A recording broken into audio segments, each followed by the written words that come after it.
Iran ने जिस तरह से कतर को टारगेट किया है, अमेरिकी बेस का हवाला देते हुए इस हमले की निंदा की है।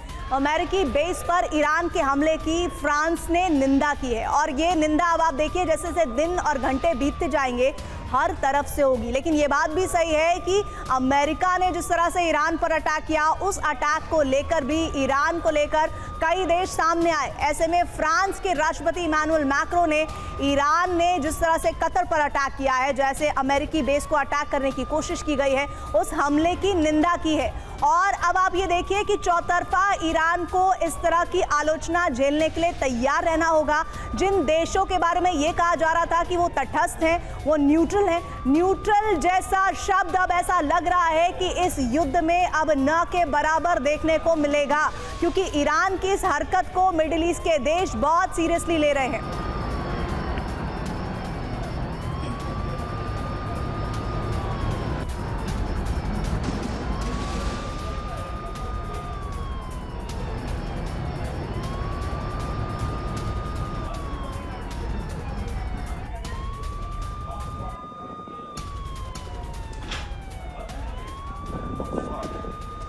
देखिए ये विजुअल जो देख रहे हैं आप, ये बहुत इंपॉर्टेंट विजुअल है। कतर में खाली जगह पर मिसाइल गिरी है और ये अब उस दावे को ईरान के खारिज करता है कि हमारा टारगेट अमेरिकी बेस था।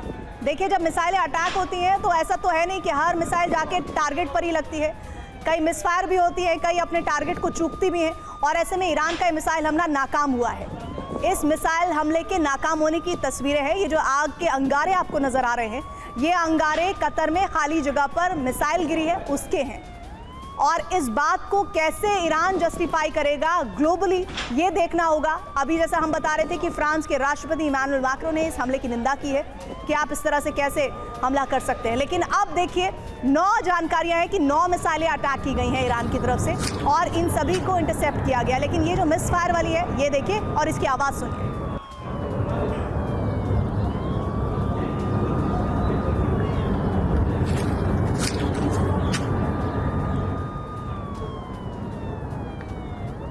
वाजपेयी सर, ये जो तस्वीरें आप देख रहे हैं सर, इसी पर मैं बात करना चाहती हूँ। सर बार बार ये कहा गया ईरान की तरफ से कि हमारा टारगेट तो अमेरिकी बेस है, लेकिन ये जो हम देख रहे हैं तस्वीरें, ये जो कतर को नुकसान हो रहा है, इसका जवाब ईरान के पास क्या होगा? मैडम मुझे थोड़ा सा समय दीजिएगा, मैं पूरी बात रखना चाहूँगा।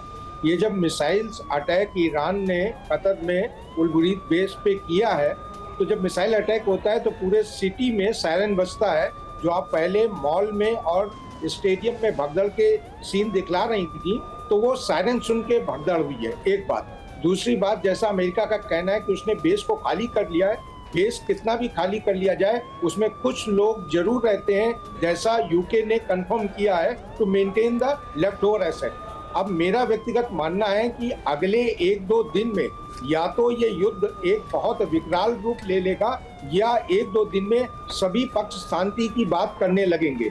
जहां तक अमेरिका का सवाल है, अमेरिका का नाटो कंट्रीज के साथ और मिडिल ईस्ट की कंट्रीज के साथ प्रॉपर लिखा पढ़ी में एक मैत्री संबंधी है, जैसा कि ईरान के साथ चाइना, रशिया और नॉर्थ कोरिया का नहीं है। तो जो आपने वर्ल्ड वॉर 3 की बात की थी, इसलिए मैं उसको रिजेक्ट आज की परिस्थिति में कर रहा हूँ।